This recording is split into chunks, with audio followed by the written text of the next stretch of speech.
here. Now, broadcasting from the underground command post, deep in the bowels of a hidden bunker, somewhere under the brick and steel of a nondescript building, we've once again made contact with our leader, Mark Levin.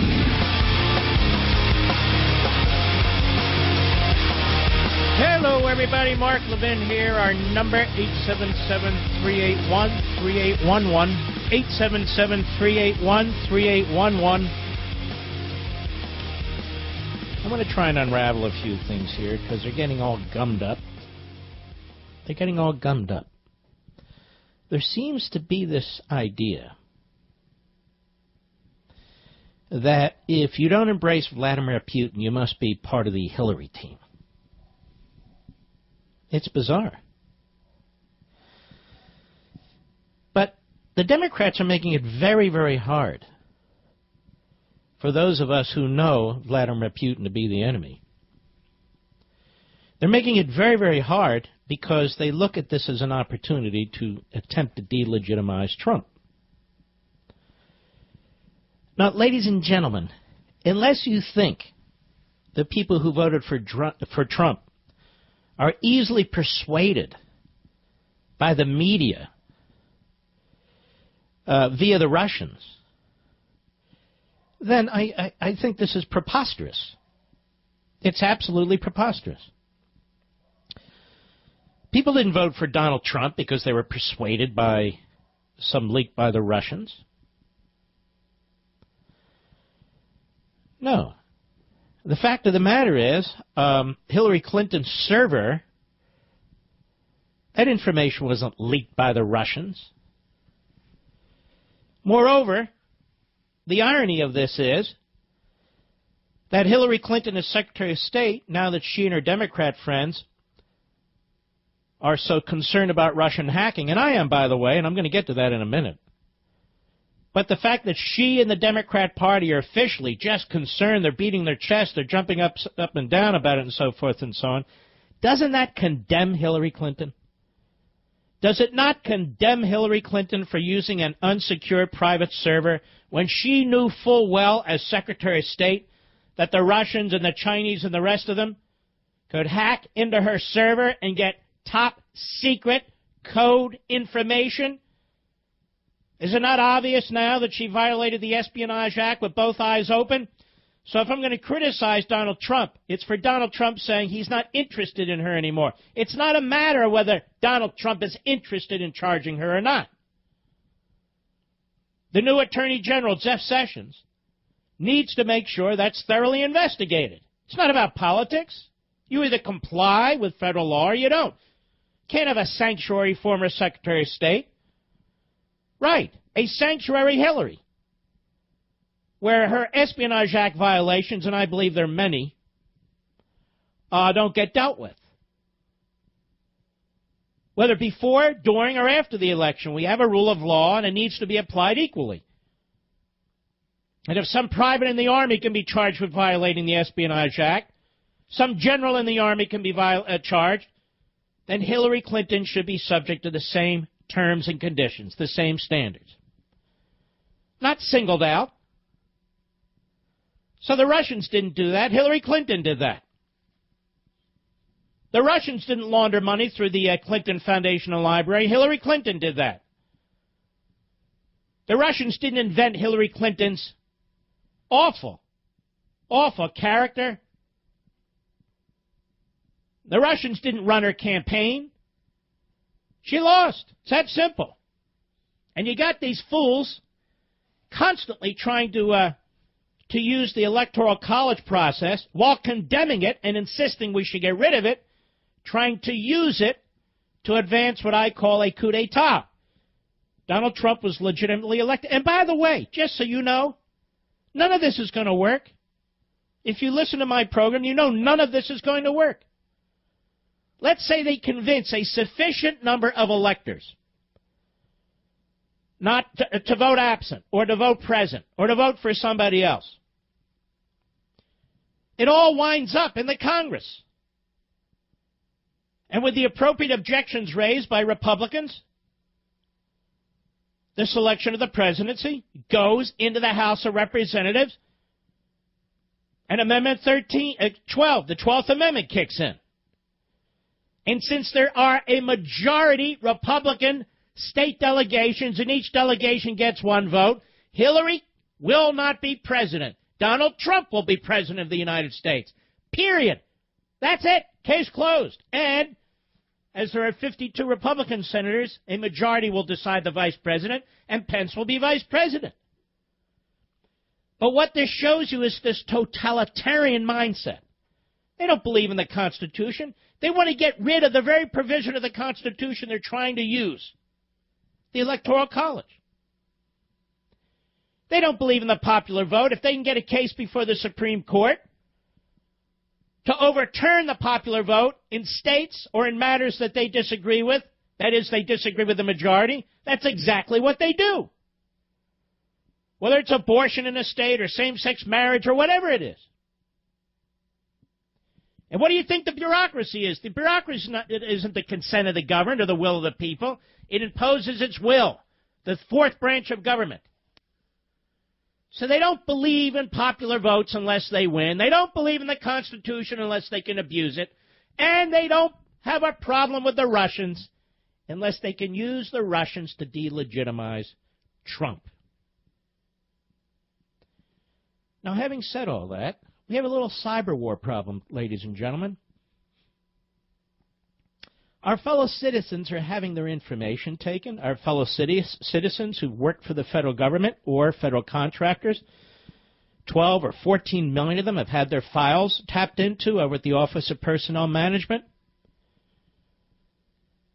There have been hackers that have gotten into the White House. They've gotten into the State Department. They've gotten into the Pentagon. They've gotten into the Democrat National Committee.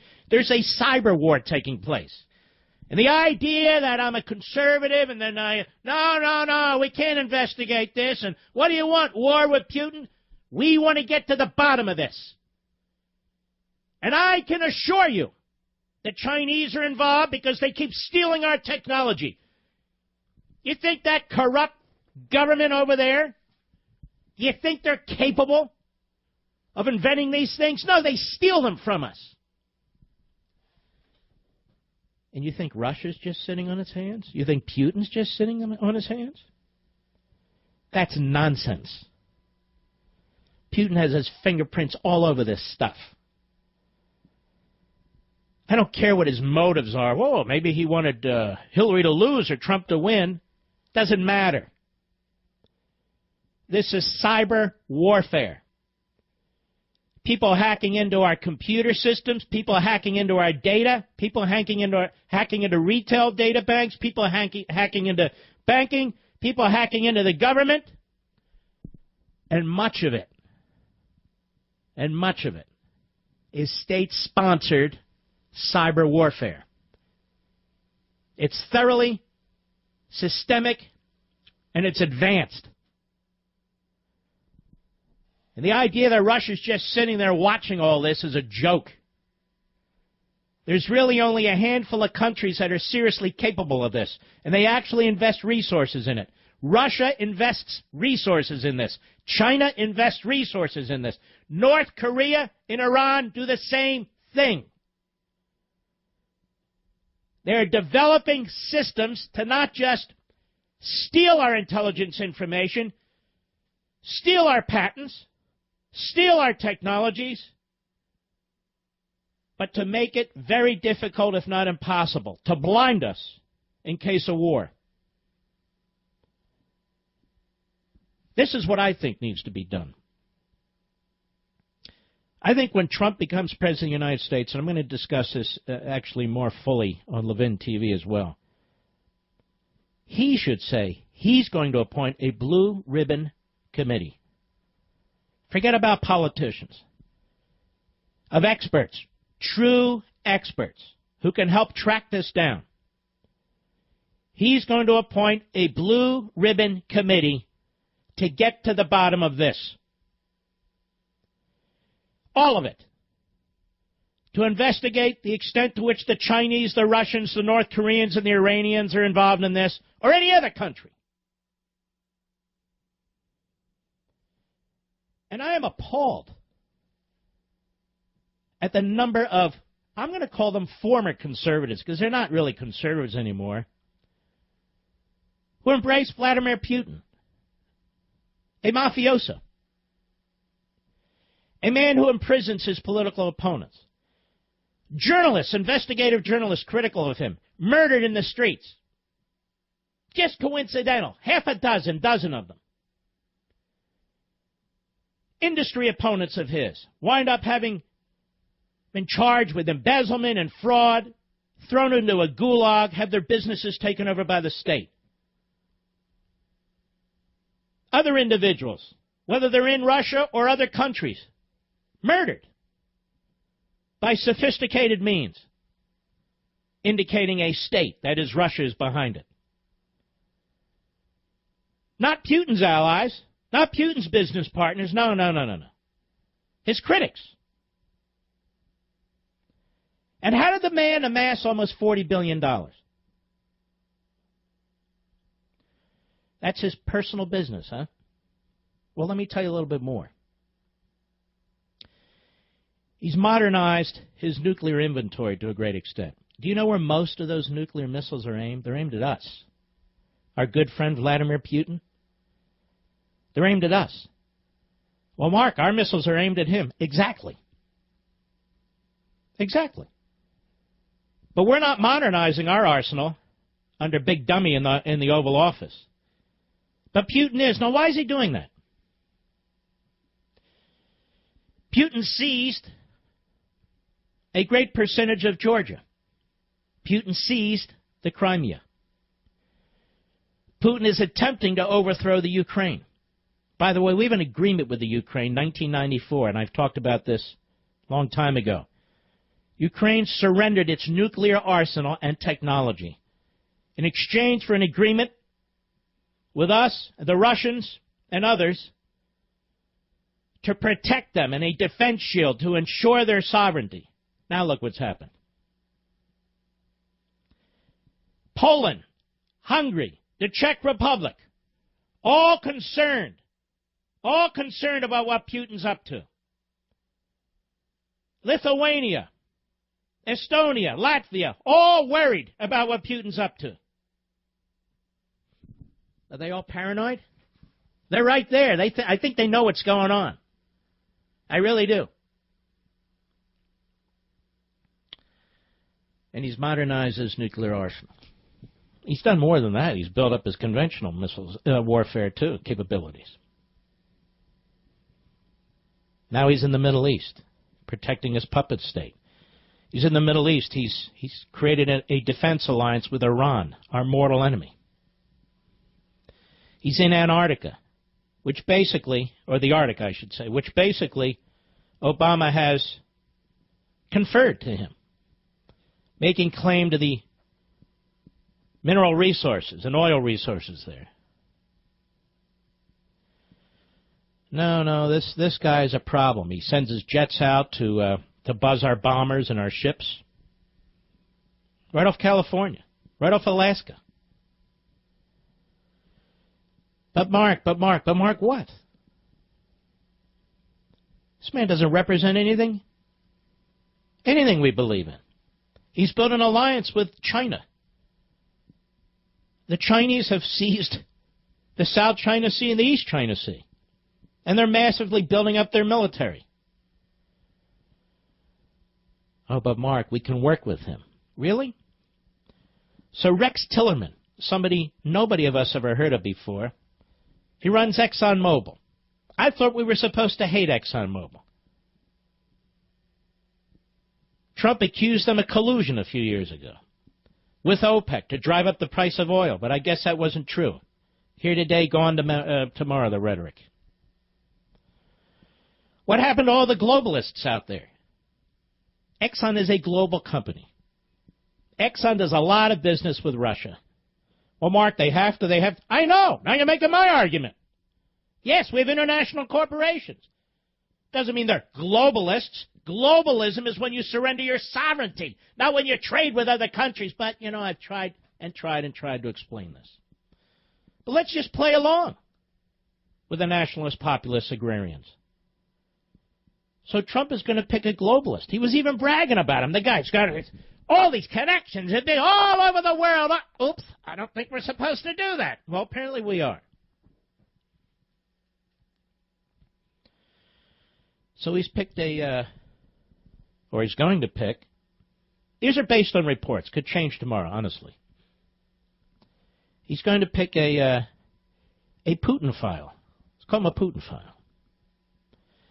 So close is the chairman CEO of ExxonMobil and Vladimir Putin. So close that he gave him the order of something or other. I forget this award, the name of it. Gives him this award, which is like the highest award you can give for a non-military person. So there you have it. So the left is nuts. The left hates the Constitution. The left is trying to unleash a coup d'etat against Trump. That's absolutely true. On the other hand, Russia should be investigated well beyond this election. The whole cyber war issue needs to be investigated. I'll be right back. Mark Levin.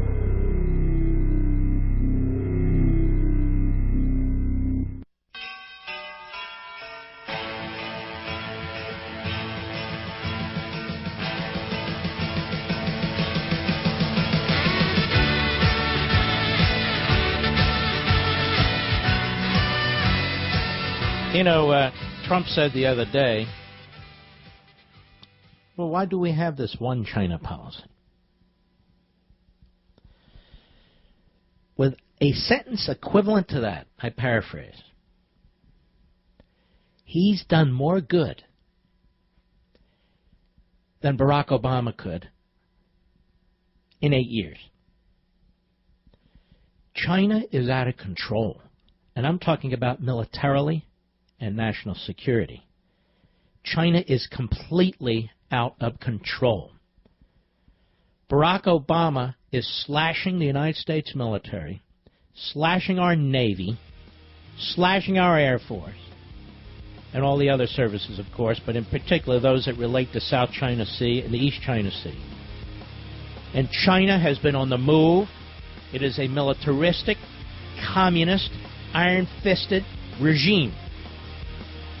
And there is no reason why we, the incoming government, Donald Trump, shouldn't start to question some of these old ties with China. 1-1.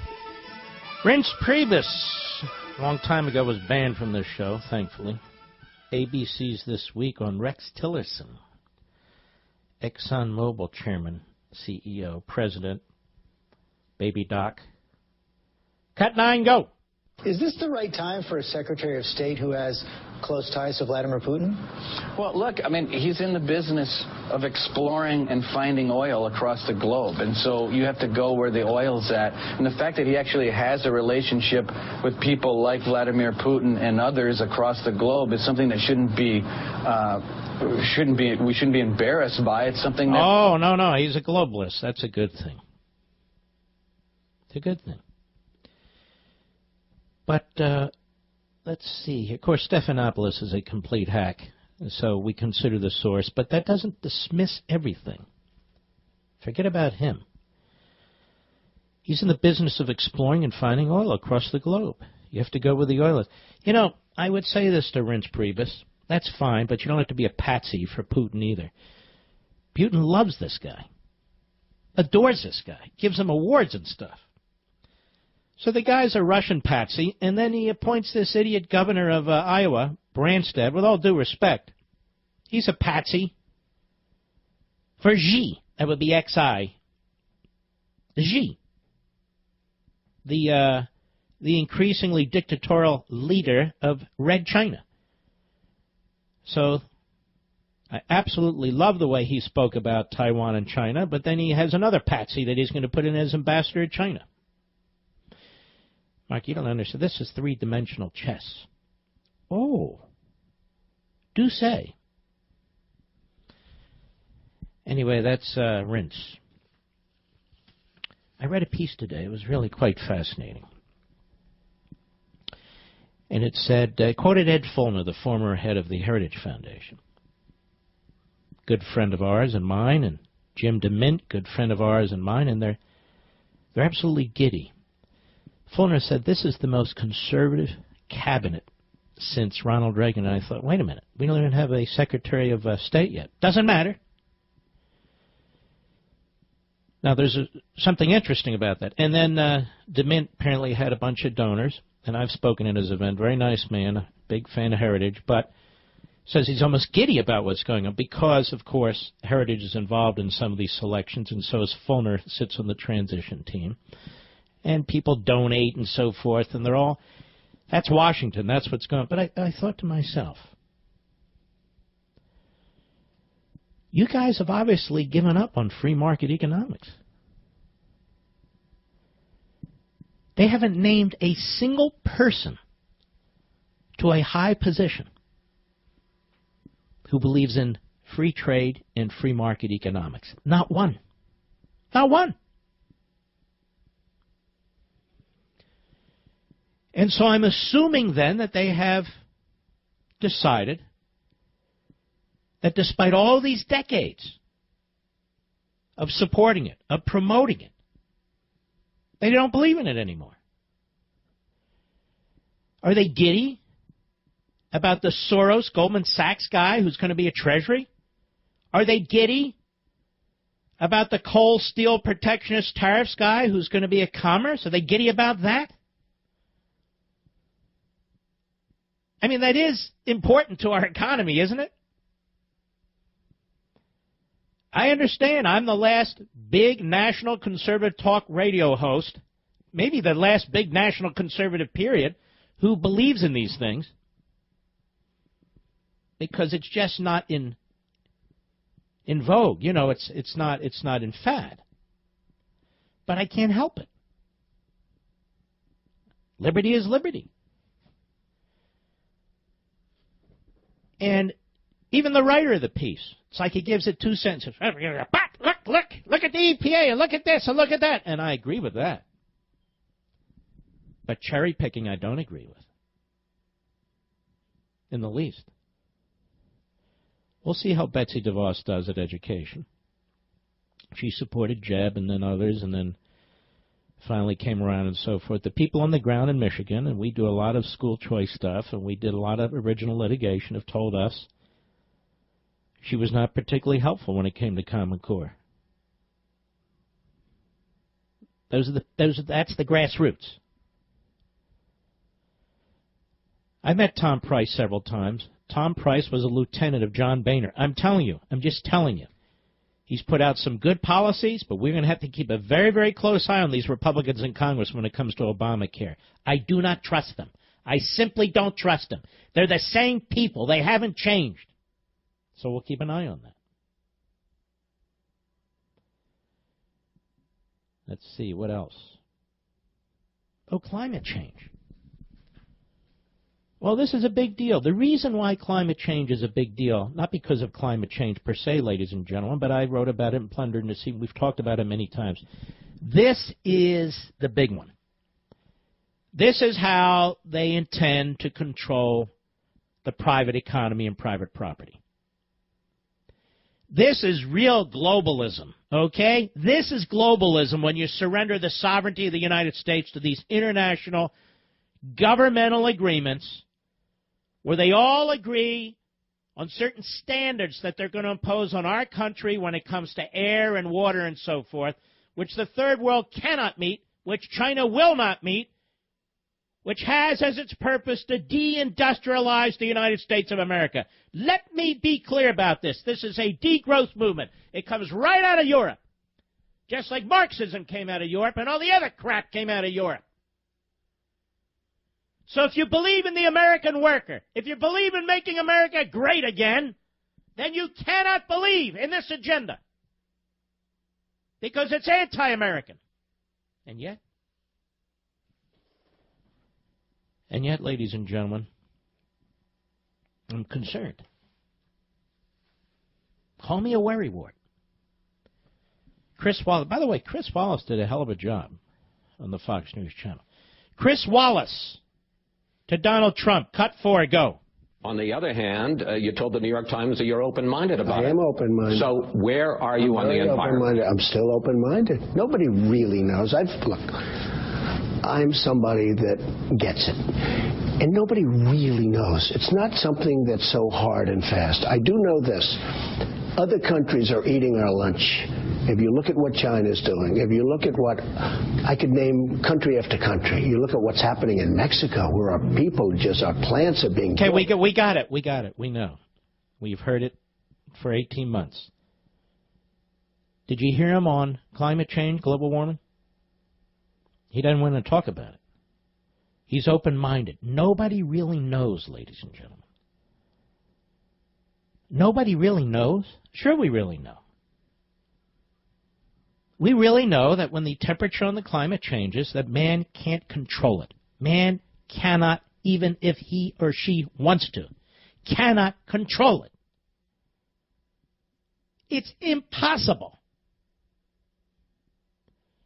And yet he's open-minded about this. Nobody really knows. Ivanka's going to spearhead this thing. This is going to be somewhat of a troubling area. So how the hell do you grow jobs when you're killing jobs? I understand this nationalism stuff. This nationalism stuff isn't new, folks. It's really not new. The progressives actually used it 100 years ago to whip up support for the 16th and 17th Amendments, to whip up support for taxes. We're only going to really be on the rich, and now you have the federal income tax. To whip up support for the direct election of senators, and now you have the gutting of the United States Senate. To whip up support for big trust laws and massive government and all the rest of it, and now that's exactly what we have. I understand nationalism, and this comes out of the progressive nationalism, populism movement of 120 years ago, leading right up to today. That's why you won't see me cheerleading this stuff, because I actually know something about it. That's exactly why when you read the Constitution, you won't find the words nationalism, populism.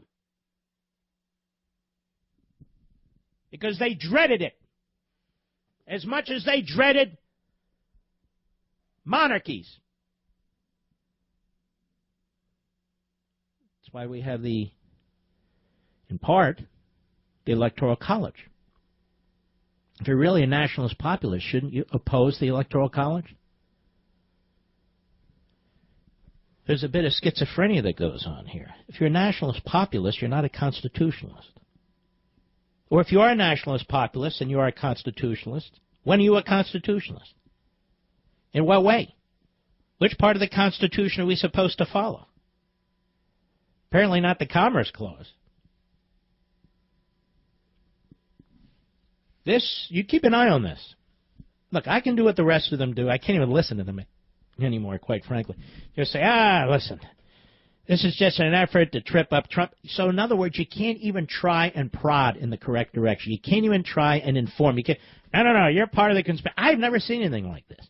So just as there is a cult of personality for Obama or the rest, there's a cult of personality here too. There really is. There really is here. I want Trump to succeed, except when it comes to protectionism and tariffs, because I don't believe in the Bernie Sanders, Herbert Hoover, FDR agenda. I just don't. But I want him to succeed in these other things. But let me circle back. So when these guys say, you know what, most conservative, more than Reagan, you know. Yeah, and I'm kind of giddy, actually. It's funny who they leave off that list, or how they quickly run by it. Because they don't believe anymore in free markets. They don't believe anymore in private property rights. They just don't. Or they wouldn't talk the way that they do. All right, I'll be right back. Mark Levin.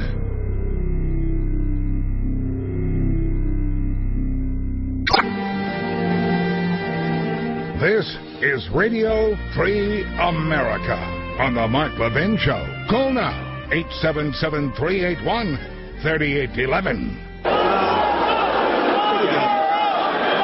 That plays great before the election. Now we don't care, right? Oh, that was fun. You know, it can be overwhelming getting the holidays right. It makes being well-rested and getting a great night's sleep even more important this time of year. Well, I get a great night's sleep every night now, and you can too when you get a Casper mattress like I did. It's one perfect mattress with 2 high-tech foams that provide all the comfort and support you need. In fact, Time magazine named it one of the best inventions of 2015. I name it one of the best inventions, period. It ships for free in a box so small you won't believe it holds a mattress. And you can try your Casper for 100 nights risk-free. If you don't love it, they'll pick it up and refund you everything. Believe me, you aren't sending it back. I know you won't. Try yours in your home for 100 nights with free shipping and returns. So go to Casper.com, use my code. It's named after me, Mark. Code Mark. And you'll get $50 towards the purchase of your mattress. And by the way, it is very well priced. It is a very well-priced mattress. So you get all these things. You get the free shipping. You get the guarantee, the free return if you don't like it, and I know you'll like it. And most of all, you're going to get a great sleep. You really are. It's Casper.com, code MARK, $50 towards the purchase of your mattress. Casper.com, terms and conditions apply. Do you think I would buy 6 of them for myself and my family if I didn't like it? 6. And 1 for my dog. That's really 6.5, Barney. I really want you to try this out. I know you're going to like it. All right, here. Unfortunately, Mr. Producer, I don't have my call screen. Can you help me out? Yeah. WYAY Curtis in Georgia. How are you, sir? I'm doing just really well. How about yourself? Let me look. I'm doing great. Thank you. Yes. Thank you for being the conservative constitutionalist that you are. We need more voices like yours out there. I was telling the call screener that I really feel like that before his term is over, more of the Democrats will like him than the pseudo-conservatives that we have right now. You could be right. There is, if you look at history, there is, when it comes to domestic policy, sort of a Nixonian type, and I'm not talking about in terms of criminality and that sort of thing. I'm talking in terms of policy. There is a Nixonian type of thinking here. And I think that will continue to play out as time goes on. So we'll see. And I also think he's going to be cutting, after the first 100 days, maybe even during it, but certainly after the first 100 days, he's going to be cutting deals and cutting deals. That's my guess. Now, that's better than Hillary. And we don't even need to bring her up anymore. Anything's better than Hillary. An orange juice can is better than Hillary. Got it. But that's not where we are now. We'll let the liberals and the Democrats obsess over Hillary. Absolutely. Well, thank you, Mr. Levin. I told the call screener I would have voted for Garfield the cat. Of course. As opposed to Hillary Clinton. All right, my friend. Thank you for your call. Okay, let us continue, shall we? James, Lynchburg, Virginia, the great WMAL. Go. Hey, thank you so much, Mark, for taking my call. My sentiments are exactly the same as the previous caller. You do a great job as a constitutional conservative. I do want to say that I did have listened to your show tonight especially, and there are 3 reasons that I think that it's okay for us to actually have some type of allegiance with Russia. So don't bite my head off too quick, but just hear me out. No, I won't. Go right ahead. In the 1940s, our greatest ally was Russia, the Soviet Union. We knew what they were. We knew. All right, so let me slow you down. It wasn't our greatest ally. Britain was our greatest ally. It was an ally, no question about it, and a very crucial one. Well, I'll debate it because Russia lost more troops, and Russia is the reason that they held Stalingrad. That was the You're not going to get an argument out of me. We couldn't have won the war without them, and they couldn't have won it without us. I'm well aware of that. True indeed. So it's not out of our character to. Why are we fighting World War II now? No, we're not replaying World War II. No, just want to make sure. Right now we have Syria and we have ISIS that we have to deal with. I would rather. They're not fighting ISIS. They're fighting supposedly They're not attacking the ISIS capital. They're attacking the rebel capital with rebels in there who we have funded for 10 years. Well, that's the problem in itself. We have no business funding rebels that we don't know the difference. Okay, that's a separate point. I'm not even getting into that. You brought up Russia, and I'm saying Russia isn't even fighting ISIS. If they were fighting ISIS and ISIS was identifiable target, they stated that they would. But ISIS has aligned also, as a separate matter, with Iran. What do you think about that? I'm sorry? Excuse me. Russia has aligned with Iran. What do you think about that? I think it's a bad deal, and I think it's a piece of crap deal. But I think as long as we keep our enemies closer, that we know what's going on. It's not a matter of keeping our enemies closer. It really isn't. It's a matter of knowing who our enemies are and having a prudential foreign policy. That's what matters. But I'm not sure what this has to do with anything. I said I want to know. I want to know who's behind these cyber attacks. Apart from Hillary Clinton, she's irrelevant. Apart from the Democrats, we know what they are. I want to know this cyber war, who we're at war with, don't you? No, I do absolutely. I just don't. Well, then we agree. I don't want to be. We agree, but I don't want to be a conservative that is in the middle of a red herring that the Democrats are pushing. I don't. Just listen to me real quick, Mark. We're not in the middle of a red herring that they are pushing. If we handle it the way I suggested, where Trump puts a blue ribbon panel, not to investigate her campaign and that campaign, to investigate all their hacking across the government and even in the private sector. He's here. He's here. Now, broadcasting from the underground command post, deep in the bowels of a hidden bunker, somewhere under the brick and steel of a nondescript building, we've once again made contact with our leader, Mark Levin.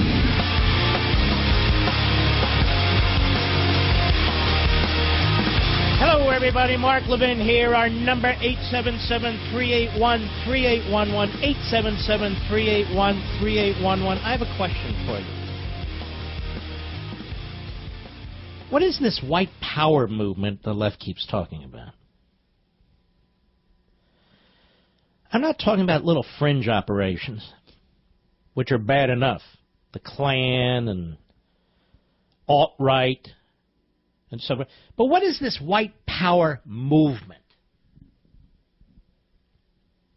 Is there some white power movement where is this, Rich? Who's in charge of it? Now, Rich and I are olive-skinned Americans, but we're put in the Caucasian category, aren't we, Rich? And so the question is, if there's a white power movement, wouldn't we know about it? Now, there are groups like LULAC and La Raza, which are ethnic front groups for their left-wing causes. They're black organizations, Black Lives Matter and so forth. We know about Farrakhan, the Nation of Islam and so forth and so on. They have a far bigger following than these fruitcakes, and they are despicable, in the Klan or whatever. So, considering white people, broadly defined, because that's what our government does. Even if you're not white, you're white. Okay, we'll play along. That if 65, 68% of the people in this country are white, as categorized by our government, then shouldn't this white power movement be massive? Where is it?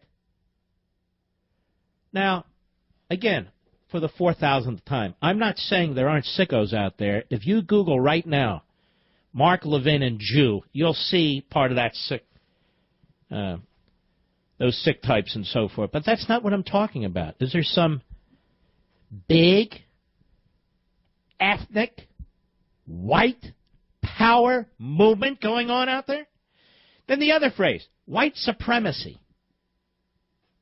This only comes up because of the Obama presidency, the Holder Justice Department, the Lynch Justice Department. It only comes up because of the accusations by the left, their poisonous racialism. So I'm taking it on. I'm asking. What is white supremacy? If you can prove, and you're not white as defined by the government, that you're being discriminated based on race or some other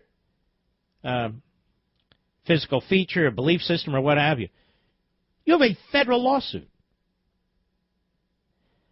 So where is this white supremacy? Where is this? Now, third point. Who thinks this way? I don't even know anybody who thinks this way about white power and white supremacy. Do you, Mr. Producer? Well, where is it? Again, forget about the sickos over there on the fringe. Where is it?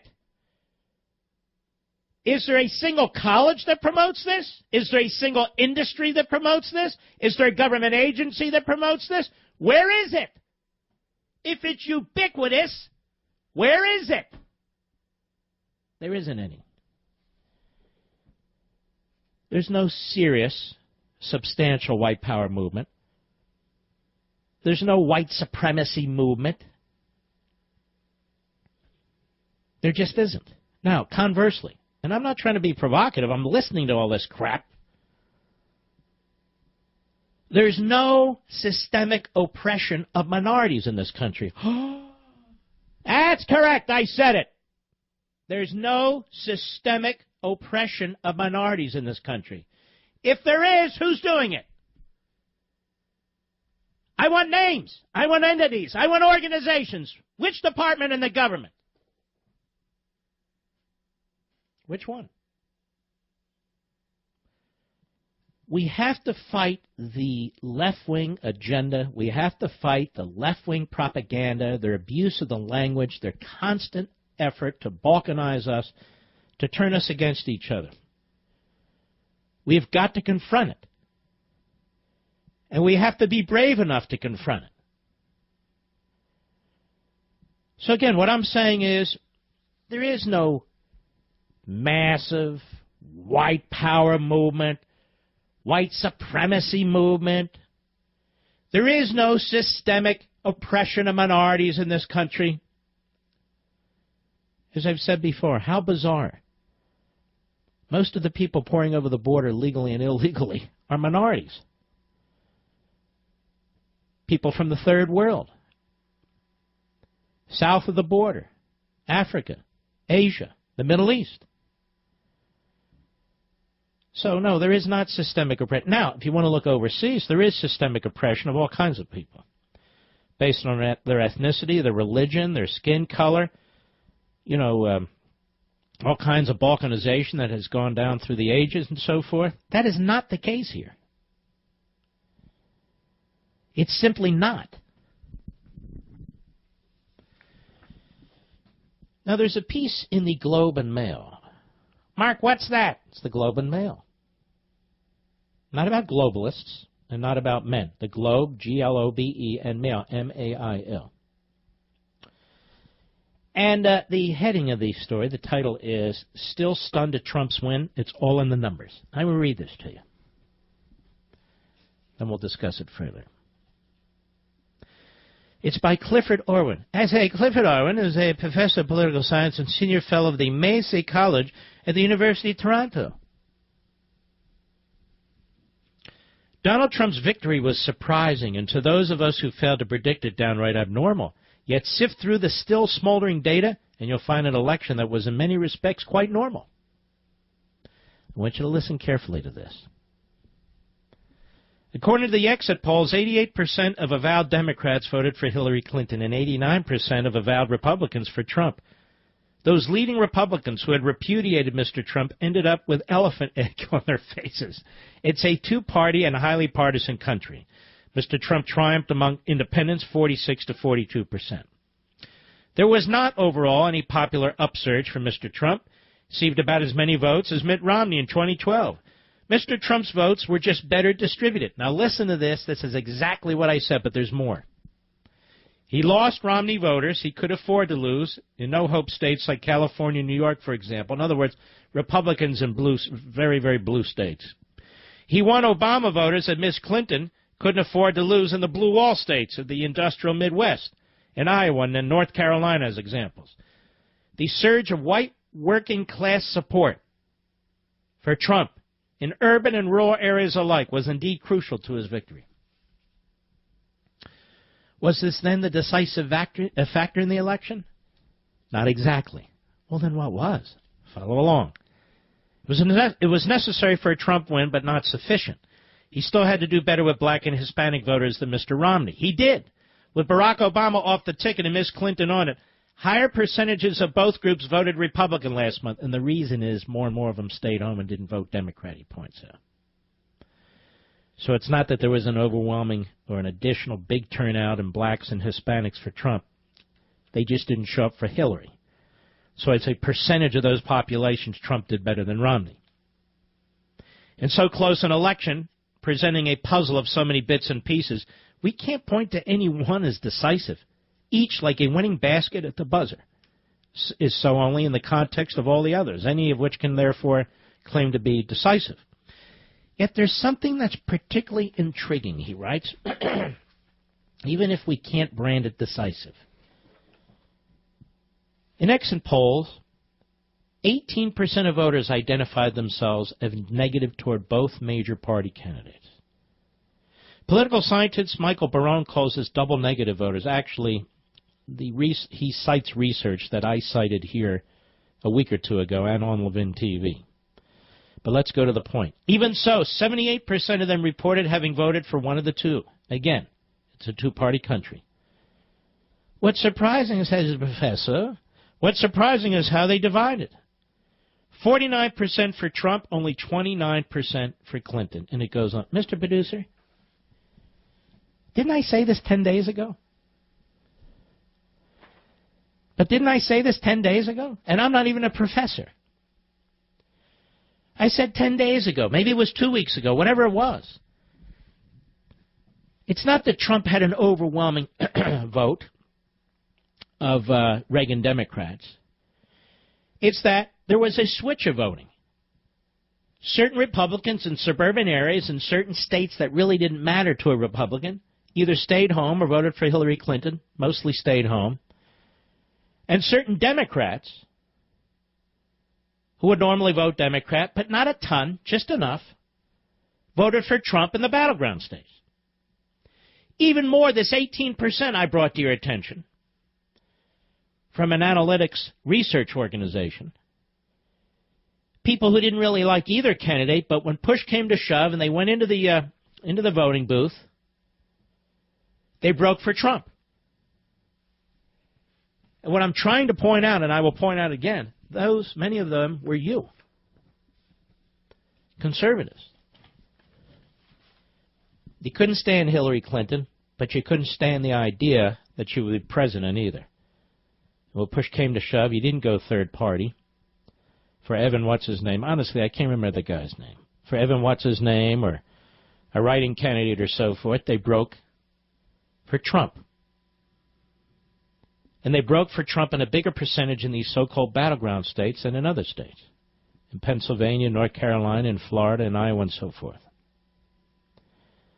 That's how this election was won. I just thought I'd point it out because a friend of mine sent that to me. And I said, well, I discussed this like 10, 14 days ago without the help of a professor.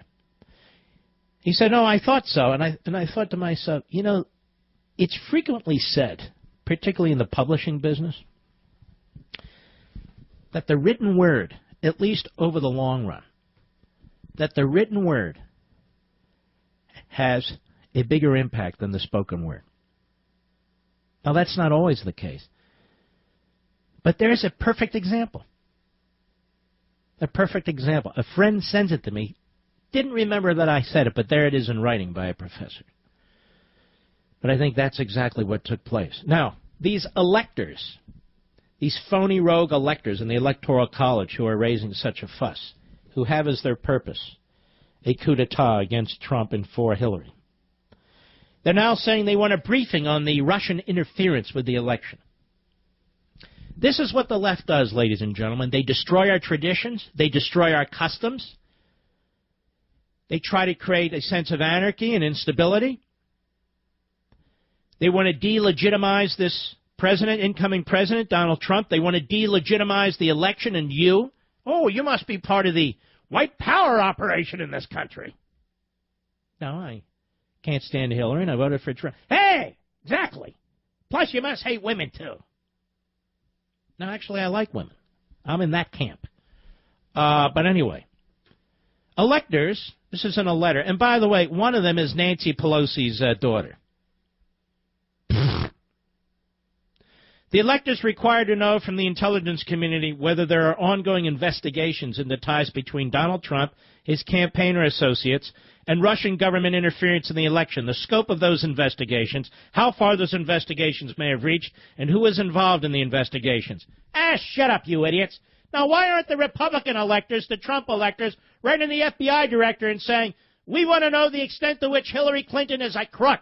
We want to know the extent to which Hillary Clinton laundered money through her phony foundation. We want to know the extent to which Hillary Clinton violated the Espionage Act. Why don't they get active and sit there? I mean, and rather than sit there like bumps on a log. Fight back. But they won't give up. That's why we won't give up either. I'll be right back. Mark Levin.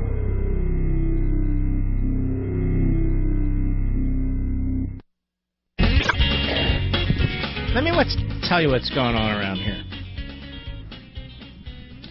Some of you are truly baffled when you listen to radio or you're watching TV and you're saying, no, I want Trump to succeed. I like Trump. I'm glad Hillary lost. I really am. This is what you're saying to many of you to yourselves. But there's some things I disagree with when he's reversing course on global warming and reversing course on some of his immigration promises and so forth, or appointing guys from Soros's operation and Goldman Sachs when he was attacking them, and so forth and so on. This causes me some consternation. I'm not trashing him. I'm just saying that it's a problem, right? Is this going through a lot of your minds? And then you're saying, I'm listening and watching to people who I've trusted all these decades. Well, maybe not decades, years, whatever. And all I get from them is good. No more discernment. No more rational thinking. No more application of principles. Instead, I'm being told that these are brilliant strategies. That is, saying one thing during the election and saying something else now, that's a brilliant strategy. Or that the president-elect is so brilliant, he's 10 steps of everybody, playing third-tier chess or whatever it is.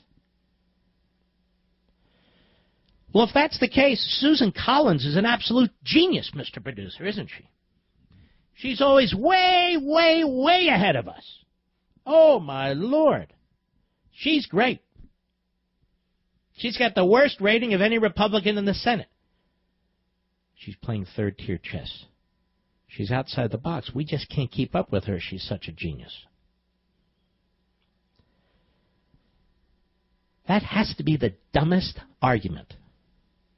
The dumbest argument for surrendering principles, for surrendering the ability to think independently that I've ever heard. Liberals talk like this. Liberals. And yet I think in many ways this is the way it's going to play out for a year or two, no matter what. That's just the way it is. It's the way it's going to play out for a year or two. I think Obama so poisoned the well, so terribly poisoned the well, that people are looking for saviors. There are no saviors on earth. There are no saviors in politics, let me put it that way. There just aren't. Those Republicans on Capitol Hill are exactly the same Republicans who have been there for 2, 4, 6, 8 years. They're still there. The system is still the system. Just the way it is. Let's see here. Who do we have? We have Ron, Melbourne. What? We have 30 seconds, you said? All right. I'll tell you what. We're going to go to, we'll go to one of these callers here. I got to sort it out. Thinking about one, but I think we'll see. I'll be right back.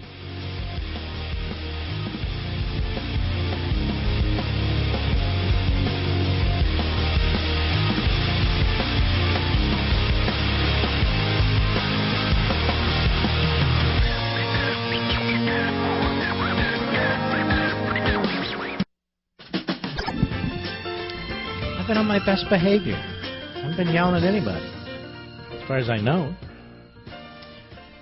Well, ladies and gentlemen, I will be on the rest of this week, and then I am gone for, how long, Mr. Producer? About 2 weeks. We'll have a combination of guest hosts that we're working on, as well as some best ofs for your listening pleasure. And we work very hard on these best ofs to try and pick the best ones. We don't necessarily do a 3-hour full show of the same show. We might pick an hour from one or an hour from another, but we have a total of 3 hours. But anyway, I know you'll like it and enjoy it. But here's the thing. It's almost Hanukkah and Christmas. I believe Christmas starts the 25th this year. Would you check that, Mr. Producer? I believe that's true. And here's what I want to tell you. You're running out of time. You're running out of time. May I strongly encourage you to give the gift of CRTV to a family member, to a friend. There's a couple things we have going here. First of all, for our vets and military personnel, you get a significant discount. It's $99 a year for an entire subscription. A lot of people are canceling cable and satellite because it's like $200 a month, and the vast majority of channels are filler. Well, that's not what we do. We don't do filler. We got a lot of new shows that are going to be coming on board. So I would like to encourage you, if you're a veteran or in the military, or if you want to give it as a Christmas or Hanukkah gift, call 844-LEVIN TV, 844-LEVIN TV. You'll get $30 off. So rather than $99 a year, it's $69 a year once we launch our wonderful CRTV. Now, if you're in law enforcement or a firefighter, you also get $30 off for the entire year. So it's $69 for 12 months for the programming and the various platforms and so forth. I want to strongly encourage you to get this too, or to get it for somebody who's a family member or friend who's in law enforcement or in firefighting. $69 the entire year. One last thing, if you're not in any of those wonderful professions, or if you're not a vet, you're like me, a citizen, just a pedestrian citizen. Here's what we have for you. If you order CRTV, the entire network, for the year, you'll get a free Liberty and Tyranny book, hardback. The book is free, the packaging and shipping is free, and we'll get it off to you as fast as we can now. You would need to call 844-LEVIN TV, 844-LEVIN TV. So this is what I want to suggest that you do. It's going to be a wonderful stocking stuffer. And one other thing, we can present it in a way that the person who's getting the gift will not know until they actually get the gift. So give us a call. Give us a call, 844-LEVIN TV. Our customer service folks are there. Look, it's Monday, Friday night after my show. I won't be on the air for 2 weeks. The following week is Hanukkah and Christmas. Did you check that, Mr. Producer? Isn't Hanukkah start December 25th too, please? Would you find that out? All right, he's going to look. I believe so. And I would encourage you to do that. You know, if you go have a meal as a gift, you have a meal and it's over. Socks and ties, okay, got it. Christmas Eve, that's what I thought. Okay, Christmas Eve it starts. So, I would encourage you to do that. Mr. Producer, would you open your microphone a second? What are you eating? I was eating pretzels. You've been eating for like 40 minutes. It was a big bag of pretzels. I know, there's a big bag of pretzels. And you're eating the whole show. Let me ask you something, Mr. Producer. Are you gaining weight? No, I'm not. I don't. You're think not so. gaining weight. I don't think. What do you usually eat during the course? Like a steak sandwich or something? Sandwich, you know. Chicken. Sandwich, yeah. Chicken, yeah. Do you eat healthy? Not at all. Not at all. I see. All right, just check. Are you playing Santa this year? Never mind. Excuse me. We don't play Santa. There is a Santa. I'm sorry. On. Yeah, come on now. Got it. All right, let's take a call. Pat, Myrtle Beach, South Carolina, the great WRNN. Go. Hello. Hello? Hello, Mark. Hello? Hello, thanks for taking my call. Hello? Greatly appreciate it. Hello? Hello. Can you hear me? Is this Pat? Speaking. Yes, it is. Are you in Myrtle Beach, by chance? That Pat? Yes, I am. That is Pat in Myrtle Beach. Go right ahead, please. Thanks for taking my call. I appreciate it, Mark. Yes, is this Pat? Hello? Is this Pat? Yes, this is Pat. Okay. Pat with one T or two? One T, one T. All right. Go right ahead, sir. I'm a little concerned about the accusation of the Russians playing hanky-panky with the election. I think that would mean that they would have to hack into just about every election booth at every election polling place. I don't think that's what they're saying. Of course, they're liars on the left, but what they're saying is they influenced the outcome of the election. They didn't actually change the votes. Aha! That's a curious one. You got to follow these leftists. They're very, very clever, you know. That they are. They just keep coming up with stuff. And notice, we're the conspiracy nuts, not them. Isn't that funny? It's they just keep going, and for sure you hope that Pennsylvania will make the electoral counters, the recounters, pay them $1 million. But here's the thing. How about the fact of Hillary Clinton's server? How about the fact that she violated the Espionage Act? How about all the facts that they can't dispute? God forbid I went on the wrong site, quote-unquote, on the website. They'd be knocking at my door. They'd be banging down the door, trying to get to my email server. I mean, no, you trust me. You'd be thrown in prison, as would most other people. Right. Exactly. All right, Pat. Enjoy yourself in Myrtle Beach. Let's continue, shall we? Angela, Austin, Texas, Sirius Satellite. How are you? Hey, how are you? I'm doing good. Very well, thank you. Yes, Angela, how may I help you? Well, I would like to Welcome to the Mark Levin Show. Millions of people are sitting on the edge of their seat with bated breath, and I don't even know what bated breath means. Go right ahead. I would like to tell you that I respectfully disagree with the fact that you said that there is racism in the United States. No. I said there is not systemic racism in the United States. Systemic racism. Who said Heil Trump, which I totally disagree with, which is Who said obvious what? racism. Angela Hart, I'm having trouble hearing. Say that again. I said there is a video of a man named Spencer. Oh yeah, we know he is a racist Klansman. There were 300 people in the room, Angela. There were what? 300 people in that room. I know, and there was We're a nation of 320 million people. I already said they're nut jobs I came around. That's not systemic white power. That's not systemic white supremacy. That's not systemic racism. The overwhelming majority of Americans in this country want nothing to do with a nut job like that. In my opinion, ever. Okay. See this? Okay. See this? This is brotherhood, or is it womanhood? Whatever it is. See how we get along? This is great. Go ahead. What was your next point? My next point is that... So, Angela, do you listen to this show a lot? Hillary Clinton and how horrible she is. And I agree that she's not perfect. However... Oh, that's a standard. Come on. There's also audio of him saying that he would grab a woman's P-word. Don't say the word. Said it, and it is very degrading to women. It is very. I have 3 daughters.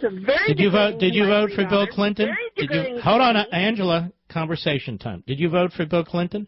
Grab a man's D. Hello. Did you vote, Angela? Did you vote for Bill Clinton? Yes or no? I'm sorry. Did you vote for Bill Clinton? Yes, you did. I don't remember. Oh, Angela? Okay, Angela. I know I voted for his wife. Excuse me. Angela, you're a nice lady, I can tell. Did you vote for Bill Clinton, yes or no? Probably. Most likely, yes. Was it a mistake? He made some mistakes, yes. He's imperfect, right? Of course he is. But he didn't just... Hold on now. He didn't just say he grabbed or whatever. He is considered a sexual predator. You know, he was held in contempt for lying to a court about exposing himself and asking a state worker to do something. I'm too embarrassed to even say what it is, Angela. And in my opinion, Trump is just as bad. Well, he's not just as bad. He didn't do it. Listen, I don't defend that, but he didn't do any of that. But why do you? What? I don't understand. You vote. You said that is a determining factor for you, and yet you vote for Bill Clinton. I bet you voted for him twice, didn't you? But I didn't know that he was going to do that. Yes, you did. No, I didn't. I didn't know that he was going to have all kinds of stories that come out of Bill Clinton before that. I'm sorry? All kinds of stories had come out about Bill Clinton before that. Well, okay, maybe so, but Trump is he is horrible with disabled people. He made fun of Hey, Angela, let's not relitigate the campaign. Let me ask you a question. Don't you agree with me it's time for Barack Obama to leave? That he's been a disastrous president? Don't you agree with me? Oh, absolutely not. He's classy. His whole family is classy. I didn't ask if he's classy. He's been a disastrous president, hasn't he, Angela? Garbage, drama. Hello, Angela. But Angela, the borders are wide open. Wonderful. I don't care. You don't care. Hold on now, Angela. He's got a pen and a phone, and he tries to bypass Congress and the courts. And they're from Mexico. Is that okay? And I don't. And I love them dearly. And I respect. All right, Angela. Dearly. Listen. Do you listen to this program a lot, or you just happened upon it? I just happened upon it. Well, I'll tell you. You're cracking me up, and I don't even know why. I'll tell you what. Can I send you a book? Sure. Will you read it and call me back? Promise. Sure. After you read it, would you do that for me? Absolutely. All right. I have an open mind. It's called Liberty and Tyranny. All right. I think you'll like it. I really do. So 1.4 million copies of this book sold. That's a lot. It's not even fiction. That's fantastic. I would love to read it. All right. Don't hang up. And thank you for your call. That's Angela. Don't hang up. Oy. Oy, oy, oy. Am I caught up, Mr. Producer? Yeah, I'm caught up. I'll be right back. Mark Levin.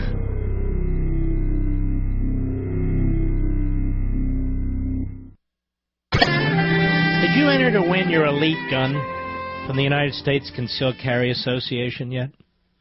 If not, I wouldn't wait too much longer because it all ends very soon. Five of you, my beloved listeners, will each win $1,600 to spend on any elite gun that you want. And you could be one of them, but only if you act very fast. What elite gun is at the top of your Christmas list? The Sig Sauer 1911? Or the Smith & Wesson R8? Head over to defendthem.com. Defendthem.com. You should head over there immediately. You'll instantly lock in your 5 big chances to win. That's really all there is to it. $1,600 is a lot of money, but you're running out of time. Don't miss your opportunity to get in on the coolest gun giveaway I've ever seen. And remember, your 5 chances to win expire soon, so don't get left behind. Go to defendthem.com. That's defendthem.com. I would run there for your 5 big chances to win the elite gun of your choice. Defendthem.com. This is a wonderful organization, too, by the way. Okay. This headline, Bloomberg News, at the top of the Drudge Report. President-elect Donald Trump's race to enact the biggest tax cuts since the 1980s went under a caution flag, as Senate Majority Leader Mitch McConnell warned he considers current levels of U.S. debt dangerous and said he wants any tax overhaul to avoid adding to the deficit. I think this level of national debt is dangerous and unacceptable, he said, adding he hopes Congress doesn't lose sight of when it acts next year. My preference on tax reform is that it be revenue neutral. Now, here's the thing. This guy's been around since, what, 112 years? Did he talk this way to Barack Obama? I mean, Trump even put his wife on the payroll. Did he talk this way to Barack Obama? Now, I'm sensitive to the debt, but under Obama, the debt went up, what, another $10 trillion? When Ted Cruz took to the floor of the Senate in 2013 to stop massive spending on Obamacare, did he get any help from McConnell? No. They cut the legs out from under him. When you and I, these so-called hobbits, according to the Wall Street Journal pretend editorial page, filled with circle nerds, when you and I said stop raising the debt ceiling, get this spending under control, or when you and I said let the government shut down for a period of time, that's the only way you can get spending under control. We know that from the past 20 times it was shut down, quote unquote, when 83% of the government isn't shut down. Well, what are we going to do? We're not going to endanger our credit rating, you know. We're going to do that? No. So now we have a Republican president who actually wants to give us some of our money back. We can't do that. It'll add to the debt. Now, I have to agree that the incoming administration's a little schizophrenic when they want to spend $1 trillion on a infrastructure boondoggle after Obama spent almost $1 trillion, and we've been spending trillions of dollars since Herbert Hoover on such things. Well, Mark, this will create the industrial heartland. That's right. See, we're all Keynesians now. We're all socialists now. We're all big government New Dealers now. Well, actually, we're all not. So what they ought to do is say no to the $1 trillion infrastructure program. We have a highway trust fund. You and I pay into this every damn time we buy a gallon of gasoline. Check it out. You're paying an excise tax, that is a sales tax, a federal sales tax, on every gallon of fuel you put in your vehicle. Where the hell is it? Well, we're spending on... They want $1 trillion. You know what that's going to go for? Subsidizing local governments, subsidizing state governments. It'll go through the hands of the federal bureaucracy, the state bureaucracy, the local bureaucracy. And they like to talk about our bridges are falling apart, our streets have potholes. Really? So now it's the federal role to fill potholes. But not only that, they spend this money on new stuff where they can have ribbon cuttings and take credit and put their names on the damn things. They never use it for maintenance. They do the same thing, by the way, with our federal parks, our national parks. They just keep acquiring more, acquiring more, acquiring more. They don't take care of what they have. So I agree with the dummy McConnell in this respect. The massive tax cut, yes. But $1 trillion on infrastructure, no. But the tax cut, yes, yes, and yes again. I'll be right back.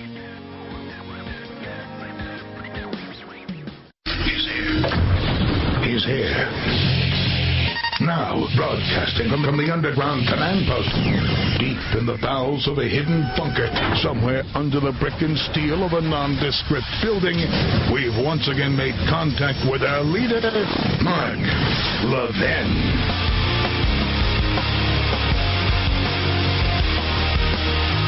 Well, that's a relief, ladies and gentlemen.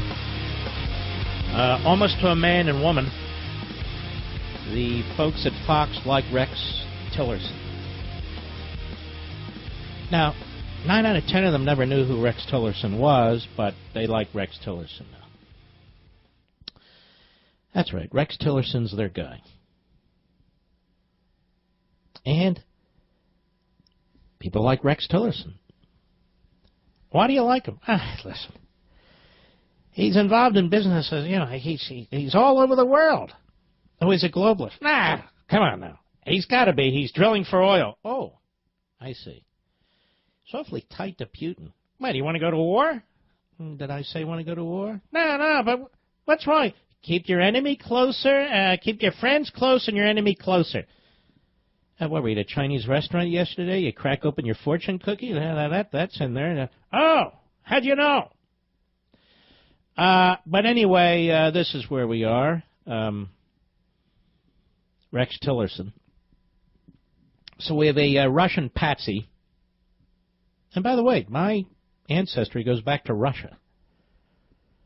Pretty much, mostly. So we have a Putin patsy, really, who will be Secretary of State.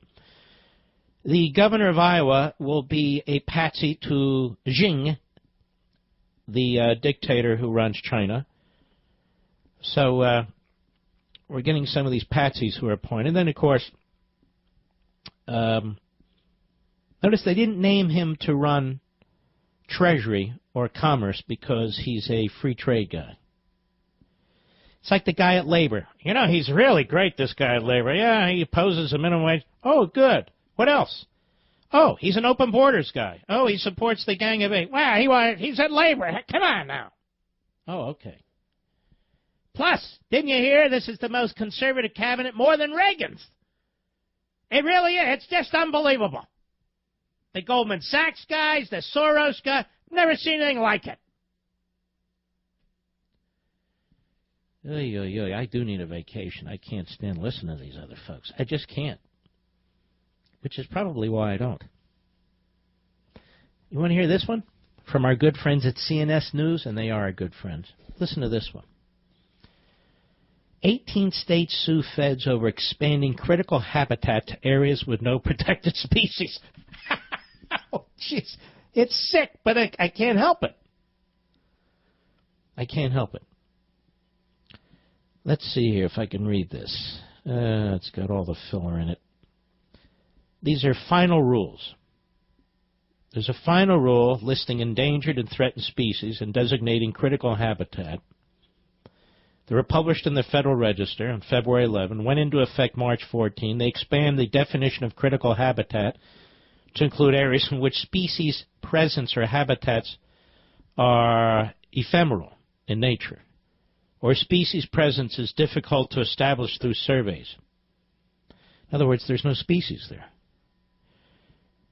The final rules are an unlawful attempt to expand regulatory authority and control over state land and waters, argues the multi-state lawsuit, which was filed November 29th, U.S. District Court for the Southern District of Alabama, against Interior Secretary Sally Jewell, Commerce Secretary Penny Pritzker, and the National Marine Fisheries and U.S. Fish and Wildlife Service by Alabama Attorney General Luther Strange.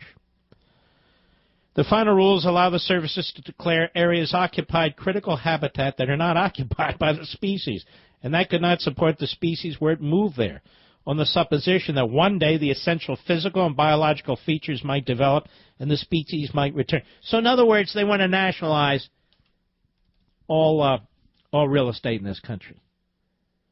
Well, what else would this do? It's possible that a species may find a piece of land that it's not currently inhabiting as habitable, even if it's uninhabitable? The final rules would allow the federal government, quote, to designate areas as occupied critical habitat, even when those areas are neither occupied nor contain those features, thus extending federal authority over areas where there may be only indirect or circumstantial evidence of occupation during some portion of the listed species' life history. Under this interpretation, the federal government could designate entire states, as I pointed out, or even multiple states as habitat for certain. This never ends. The totalitarian mindset of the left, it just never ends. This is exactly my point. Just incredible. So you just redefine stuff. Hey, but you know, this global warming thing, this climate change, nobody knows. Do you have that cut again, Mr. Producer? Nobody knows. Chris Wallace with Donald Trump, he's getting it. On the other hand, you told the New York Times that you're open-minded about it. I am open-minded. So where are you on the empire? I'm still open-minded. Nobody really knows. Look, I'm somebody that gets it. Nobody really knows, ladies and gentlemen. So, Mr. Producer, am I the only talk show host, national host in America who's pointed this out? Nobody really knows. Shh, don't point it out. I'm playing 3 levels of chess here. It's 3 levels of chess. And you can't trust the media. No. It's the fake media. 3 levels of chess. He's way ahead. on this climate change. And if he's for it, then we're for it, because he's a businessman and he knows this stuff. He knows this stuff. So if he's for it, I'm for it. He's against it, I'm against it. Global warming, I have no opinion. Nobody knows. Nobody knows. Let's see. Nobody knows? Actually, we all know. That Ivanka's meeting with Gore, that Donald's meeting with Gore, but we're told it's not about the environment, it's about Apple.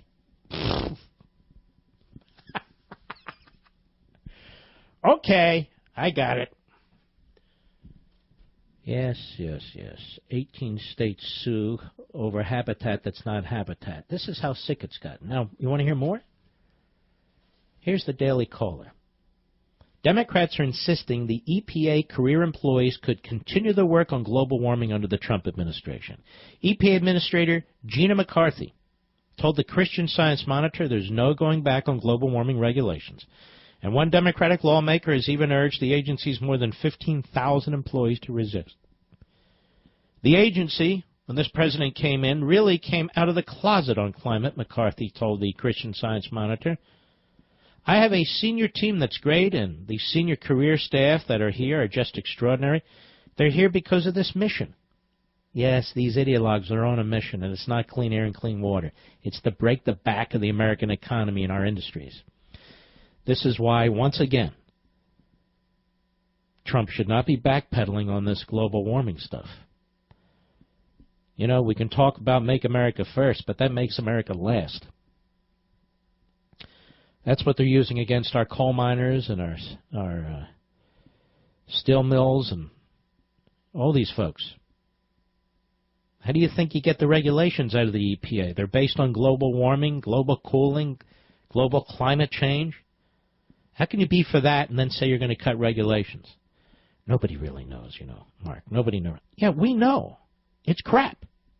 But here's what I don't understand. Donald Trump ran arguing that this was nonsense. Saying there is no... this is what I'm having problems with, folks. Maybe some of you can help me, seriously. He ran saying there is no climate change, man-made climate change. Now he's saying nobody knows. How do you flip on that in a matter of months? And why would you say one thing in order to secure votes and then another thing after you've secured votes? It's like now he's saying, I want hundreds and hundreds of thousands of people coming in. We'll have these big, beautiful doors they can come in. That wasn't exactly the position several months ago. It just wasn't. But now it is. Why? Hillary Clinton. On prosecuting Hillary Clinton. I'm not interested in that anymore. It doesn't matter if you're interested in that anymore. The Attorney General of the United States, once he is confirmed and sworn in, has to make an objective examination of the situation and determine, number one, if there should be a special prosecutor or independent counsel, or number two, if they're going to handle it in-house, which I don't think they should, if there's enough information to go on. It's not a political decision. It's a law enforcement decision. If you think somebody's broken the law, then you got to determine whether to pursue it. It's not, I'm not interested in it anymore. And again, all the websites so that with the pom-poms and all the hosts in the Rockettes, not a word. Hey, 3 levels chess here. Way ahead of us. He's so brilliant. We just don't know what's going on. But it's ridiculous. Now the EPA is running wild over there. Well, we're nominating a really good tough guy. That's good. I'm all in favor of that. Yes, we have. Yes, we will. Yes, we can. But he has to be backed up on policy. And if you're going to say nobody really knows when it comes to climate change, if man's involved or not, then the guy has his legs cut out from under him. You know, I'm almost giddy about these appointments, though. I tell you what. Oh, yes. Look, forget about trade. Forget about commerce. Forget about tariffs. Forget about all that. Otherwise, I'm giddy as hell. All right, let's take a call, shall we? Yes, we can. Denny, Dayton, Ohio, on the Mark Levin app. How are you? I'm doing fine, Mark. How are you this evening? And hey, a happy Hanukkah to you and your family in advance. Thank you. And shalom. And thank you. Thank you, sir. Yeah, you know. And a Merry Christmas to you, my friend. Well, thank you. I appreciate that.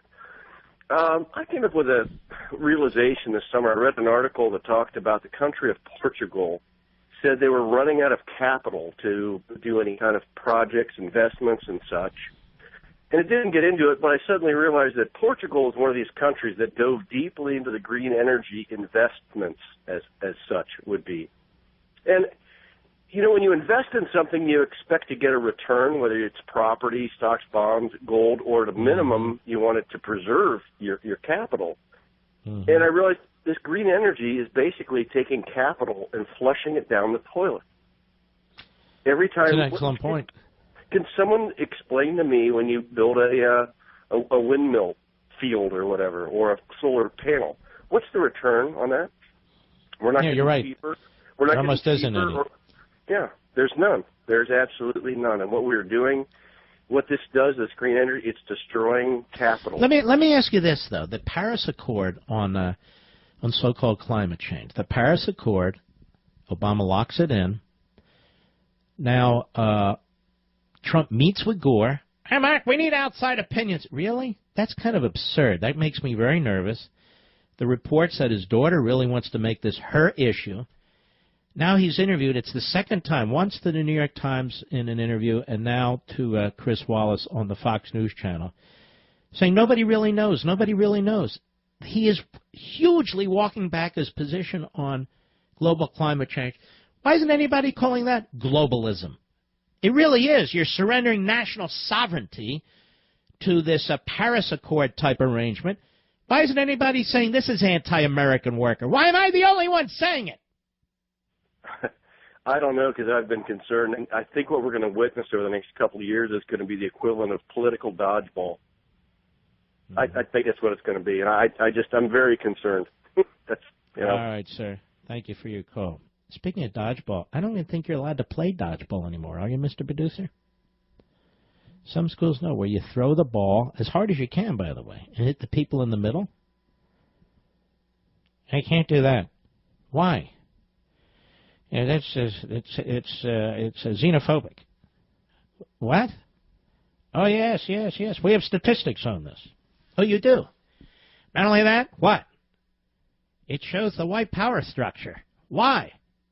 The hell's wrong with you? Didn't you see Madison? He wrote about the... Okay, got it. Ryan, West Lafayette, Indiana, on the Mark Levin app. How are you?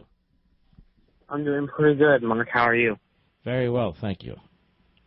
I just want to say thank you for making your most recent book, Plunder in the Sea. It really helps me understand current events. Well, you're very kind. How old are you? I'm in middle school, sir. You're in middle school and you read Plunder in the Sea. It's not an ultra easy book to read. So I'm very proud of you for getting through it, but it lays it out, doesn't it? Yes, it sure does. Yeah, so you will now be armed in every classroom, with knowledge, of course, with every classroom you go in where you're faced with a liberal social studies or whatever they call it, history or current events teacher. You will be armed like few others, won't you? Yes. Well, I'll tell you what, Ryan. How would you like to get an annual CRTV so you and your family can watch Levin TV, among other shows? Would you like to do that? Yes, sir. All right, don't hang up. You sound like a very nice young man. Ryan, West Lafayette, Indiana. Keegan, Kalamazoo, Michigan, the great WKZO. How are you, sir? I am blessed, sir, and thank you for taking my call here. I'm a hardcore listener of yours. Thank you. I appreciate it. I just wanted to put out there, I believe I talked to you, may have been about 6 years ago. Obama was in office for about 2 years or so. You know what's funny? I remember you because I remember Kalamazoo. I do. Hey, I'm mad, Mike, because I never received my book at all. What are you talking about? I'm mad. Which book was it? I wanted to make a point that I wanted my book. I needed to claim my book. Which book? Which book? I can't remember exactly what it was. It was one of your, to be honest. Mr. Producer. I know. I don't know what happened. I don't know what happened. Don't hang up. But go ahead. Well, you wanted to make a point. Yeah, there was you a got couple 1 points, minute. actually. Oh, okay, gotcha. I think I understood what you were saying. It was about 2 callers ago. It was Miss Angela that was on the line, and right. As far as you saying that systematically, I personally don't believe that it exists systematically. Now, it's not to say anything is going on behind the scenes or anything like that. I talk about this at work all the time. It's black and white and blah blah blah. If you're purple, you're going to get a good job if you thrive and succeed. So systematically, that's why we had the Civil War. All that system racism was overturned. So I don't think it exists as far as publicly or in our face. Yeah, I don't think it's systemic. Are there racist people? There absolutely are. Are there haters? There's haters that cut in every direction. Look, that's the nature of a large society. Hey, Keegan, I got to run. Don't hang up. Make sure this man gets his book. I'll be right back. Mark Levin.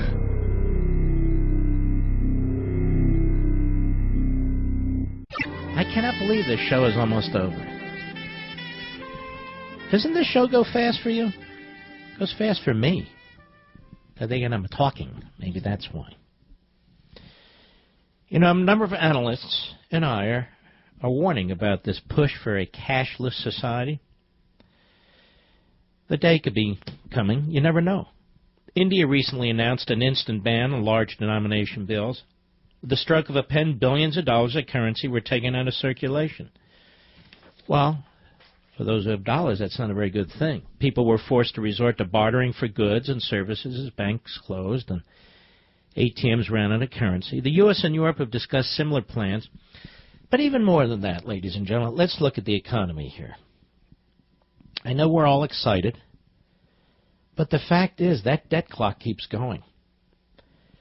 Remember that old game, musical chairs? Remember that, Mr. Producer? Mr. Producer still plays musical chairs by himself. Do you do that, Mr. And Twister, he told me, he does Twister by himself, just to practice. But anyway, here's the thing. Nobody, and I mean nobody's addressing the debt. Forget about the $20 trillion. I mean unfunded liabilities through the roof, and nobody intends to address it.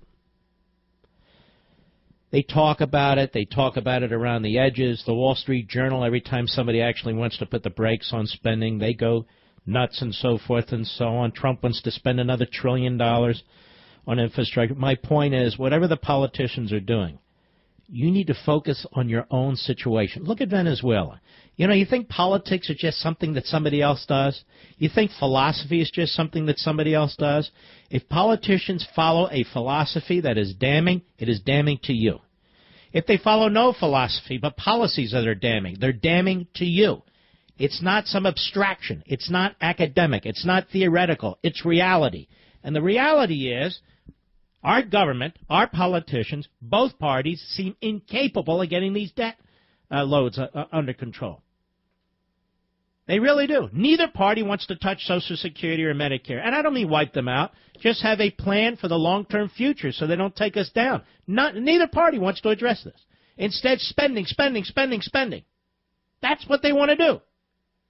Well, okay. You need to protect yourself. You need to protect what you've worked for. You need to protect your family. And the way you do that is to diversify. There's no other option. You diversify.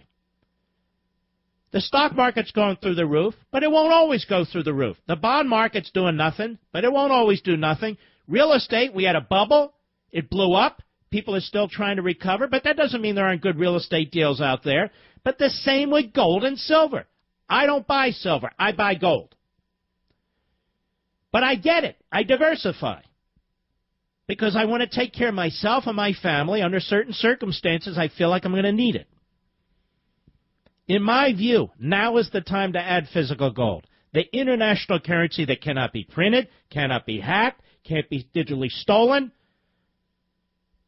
Now's the time to consider adding it to your portfolio, your investments, to your IRA, and so forth. The only gold company I trust is Goldline. Now, Goldline's been around for over 55 years. They're not one of these run-and-cut companies that hire actors on horses on TV. Call Goldline to learn how easy it is to own gold. It's very easy. Different denominations, different products, different pricing plans. 1-877-365-COIN. It's also a great Christmas or Hanukkah gift. 1-877-365-COIN. Goldline offers price protection against short-term market fluctuations on qualifying purchases. Ask them about them so you can buy with confidence. 877-365-COIN. Read Goldline's important risk information to see if buying gold is right for you. But I wouldn't wait. If you need it in time for Hanukkah or Christmas, you should act now. It's a great gift. 877-365-COIN. Well, how about we continue? Let's see here. Really, really good. John, Gainesville, Florida, the great WSKY. Go. Hi, Mark. Can you hear me? Yes, sir. How am I? Thank me. Go right ahead. Mark, this is a dream right now that I'm experiencing, speaking to the great one himself. Well, thank you, sir. But you can call me Denali. And my question to you is like this. Yes, yes. I'm reading CNN, and I know that's a mistake. And I'm reading it, and it's talking about how basically, if this is true that Russia hacked the DNC and whoever else and gave it to WikiLeaks, it's basically the American people have been fooled. That's what CNN and the CIA. Why do you punish yourself? I know. I can't. But the truth is, CNN. Why are you reading or watching CNN? The truth is, I have the app on my phone, and I was on the bathroom, and that's where it belongs. Wow, sir, you're telling us a little more than we need to know. But seriously, why? I mean, I don't understand this. Mark, just explain this to me. There are talk show hosts that will talk about CNN the entire show, and I'm thinking, why? Who cares what's going on CNN? Go ahead. No, well, what they're saying is they're saying that the American people have been fooled. But they haven't denied. Well, we have been. They voted twice for Obama. But they haven't, Mark. They haven't denied anything that's come out. Do you remember when? Yes, sir. Yes. When Russia, when the initial hack came out of the DNC, and Trump said, "Well, maybe they should release more stuff." Everybody was yelling at Trump, and I was thinking to myself, "Why are you yelling at Trump? Yell at the people that wrote those terrible emails." You're right. And nobody mentioned it. Oh, yes, we did. Oh, okay. You did. Well, I listened to you. The truth is, I do research. I'm an undergraduate student, and I do research to make extra money on the side. What do you research? Do you research for other people's books? Do you write their books? Because there's a lot of that going on. Actually, I work in the lab. We're creating a new chemotherapy. Oh, really? Yeah. It's very. I mean, God bless you. God bless you. Thank you so much. Thank you so much. And can I just make one request, Mark? And it really is an honor to speak to you. Yes, sir. Go right ahead. So, thank you. My wife, bless her heart, is not into politics. So therefore, this Hanukkah, she was not going to get me CRTV. Yeah. But I'm dying for it. Oh, jeez. Okay. Well, you know what? Because of your shamelessness, I'm very impressed. So don't hang up. All right. You're a good man, John, no matter what they say. Let's get John his CRTV, Mr. Producer. Okay. Jerry, Charlestown, West Virginia, which has a great little casino over there. The great WMAL. Go. It's an honor to speak to you, Dr. Levin. Thank you. One thing I wanted to say was, okay, everyone's yammering about Mr. Trump and his relationship with Russia and Mr. Tillerson's relationship with Russia. But they didn't sell out uranium like... Hey, good point. Good point. And notice the media doesn't give a damn about that. Oh, yeah, that's never happened, right? Mm-hmm. That Very never good point. Now, happened. what do you do, sir? I'm a federal government employee. Well, why are you saying that in a downcast way? We need federal government employees. We may not need 2 million of them, but we definitely... I make the point. We have to have good federal government employees. What I don't like, because I was in the federal government in the Reagan administration, you know damn well who the good ones are and the good ones aren't, right, Jerry? Yes, that's true. And I worked at the Navy Command Center during the Reagan administration. Well, God bless you, man. Thank you. Now, wait a minute. Do you drive every day from West Virginia to Washington? No. Yeah, well... Every day, Jerry? To Northern Virginia. It's only about... I know, but my God, that's still... What is that? Hour and a half, 2 hours each way? Yeah, about an hour each way. Well, you must leave at 5 in the morning. A little bit before that, yes, sir. I Oh, do. my Lord. All right. Well, thank you, Jerry. God bless you, my friend. Chuck, Colorado Springs, Colorado, the great KVOR. Go. Yes, Mark, I wanted to comment on global warming and the fact that during the Middle Ages, the Earth was much warmer than it is today. England was a significant wine producer. Cities in China grew tropical plants where today it's too cold to grow tropical plants. Greenland was named because it was green, not because it was covered in ice. And in my state of Colorado... Why was Iceland named Iceland? Yeah, right. And in southwest Colorado, the cliff dwellings were abandoned, and archaeologists couldn't figure out why. There was no disease, no war. They finally determined it got too cold for the people to grow their crops, so they had to move further south. So the Earth has been much warmer. So are you telling Mr. Trump and Ivanka, because obviously I agree with you, it's well known, and he says nobody knows.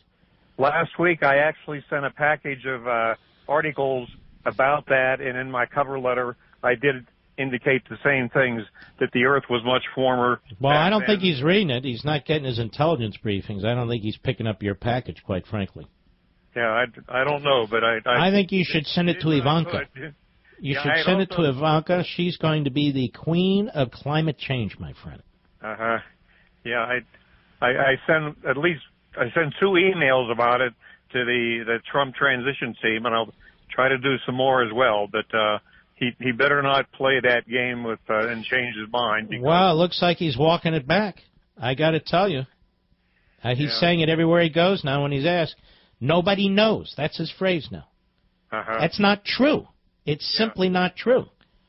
It's like saying nobody in America makes ties anymore. Yes, they do. Right. And there weren't very many SUVs in the Middle Ages causing pollution. No, there weren't. Okay. All right, my friend. Thanks for all you do. But look, imagine all the methane from cattle back then. Terrible thing. All right, take care of yourself. So we've now reached the point in this society where we actually allow the EPA to tell us that the cattle are releasing too much methane. Next it'll be people. I don't even want to go there. Let's go to Will. Hewitt, New Jersey, the great WABC. Where is Hewitt, New Jersey? Hewitt, New Jersey is on the border of Greenwood Lake, New York, if anybody knows where that is. Well, that clears that up. Now let me ask you this. Do you think Hugh Hewitt was born in Hewitt, New Jersey? Yes or no, sir? No, absolutely not. Are you sure Hewitt, New Jersey's not named? Hold on now. Are you sure it's not named after Hugh Hewitt? It's named after Abram Hewitt. Well, who's Abram Hewitt? Abram Hewitt, I know he had... actually, I don't know, Mark. I know very little. See that, sir? See that? I believe it's named after Hugh Hewitt, and unless you can prove otherwise, that's what I'm going to say. You All right, win, my friend. You win. Go right ahead. Go right ahead. My point is, the media keeps speaking about the influence of Russia with U.S. elections, but everybody fails to mention Obama's influence when Netanyahu was running for prime minister again, and how he... Hey, another good point. Notice they didn't care about that, is your point, right? Absolutely. And how come we don't investigate that? How about that point? You got me there. No, you're good, Will. Seriously. Why don't we? I agree. If we're going to, and I think we should investigate Russia, but beyond this election, I think they really are at cyber war with us. I think the Chinese and the North Koreans and the Iranians are, and it's not something to just blow off. I really think that. The Democrats are nuts. They want to turn this into politics because they can't control themselves because they lost. And, you know, they're not allowed to lose under our government. But I think your point is very, very well taken, which is, wait a minute, didn't Obama interfere with the Israeli election? That's right. And he paid no price for that, and there's been no investigation of that? Well, hey, Will, what would you like, a book or CRTV? Oh, my God, CRTV. All right, don't hang up. That was an excellent call. Yes. I'll be right back. Mark Levin.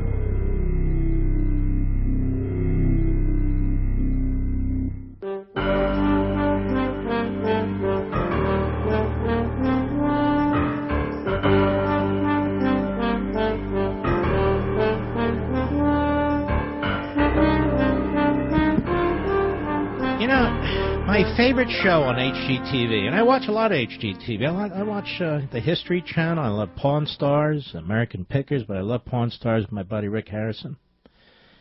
But I watch this this show, Flip or Flop, with Tariq and Christina El Moussa. I love this show. Now they're getting a divorce. Please don't get a divorce. Please stay together. What the hell else am I going to watch? It's all about me anyway. But seriously, didn't you love this couple, Rich? It's a great show. Please work on it. Somebody get them counseling. Somebody out there, pay attention. You know, the resounding question in many minds is this: is President-elect Donald Trump really a conservative? Asked Hillsdale. A better question: what is American conservatism anyway? You know how I keep telling you that Hillsdale College is relevant to your life, whether or not you have a college-age student? Well, case in point, Hillsdale's president, my friend Dr. Larry Arnn, who I think likes Trump, by the way, is featured in this month's Imprimis, Hillsdale's free monthly speech digest, answering these important questions. Hillsdale teaches the Constitution, the document that secures our liberty, to every American who wants to learn about it. And today, Hillsdale's doing just that through a special issue of Imprimis developed just for you. It sorts through what a Trump presidency means for the country, how you can help preserve America's founding principles, too.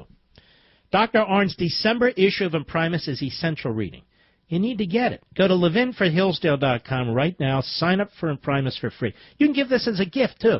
I got more gift ideas than anybody.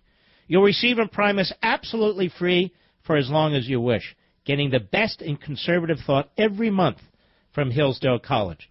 That's levinforhillsdale.com, Levin for Hillsdale.com. I read somewhere, Mr. Producer, that the incoming Trumpers are looking for a place in Jerusalem to put the American embassy. Wouldn't that be amazing? That would be amazing. They're looking at a hotel, they're looking at somebody's house, and so forth and so on. But that sure as hell would send the right signal, wouldn't it? I think it would. That and his statement, which is also very encouraging, this one China policy. Why do we have to follow one China policy? And the red Chinese are all at Twitter. The government there. This could change everything. Hey, get the hell out of the South China Sea and the East China Sea. That changes everything, you jerks. That's right, you're jerks. They are. All right, let's take a call. Let us go to Chris, Los Angeles, the great 870 AM The Answer. How are you, Chris? I am doing great, Mark Levin. I just want to say it is because of you and your show that I know about Hillary and the uranium debacle. I know about Hillary and Benghazi and that debacle. I know about Obama and the recess appointments that he tried to put in before. There's so many things that I learned from listening to your show. I love keeping and being informed, and it allows me to help other people to explain to them the truth because they don't seem to be able to hear it from anywhere else. Man, that's very kind of you. I'll tell you what. I'm in a very giving mood. I'm going to send you a CRTV. Don't hang up. CRTV 1 year. Let me move quickly. Robert, D.C., the great WMAL. You got like 40 seconds. Go. Yes, sir. Mark, thank you for having me on the show. I love what you do. Thank you. All right. So very simply, the reason for my call this evening is that I think that the American people need to know as a whole that it's not the CIA as a whole that has concluded that the Russians were involved in... It's a leaker. Well, okay, so that said, sir, with all respect, the American people seem to think that it is the CIA as a whole, and you're probably correct. I mean, your guess is just as good as anyone else's. Robert, don't get mad. I got to run. Call back tomorrow. Call back first thing. You'll get through if you call early. We salute all you heroes out there. Thanks for listening. Great Levin TV tonight in 2 minutes. Please check it out. I'll see you on the radio tomorrow.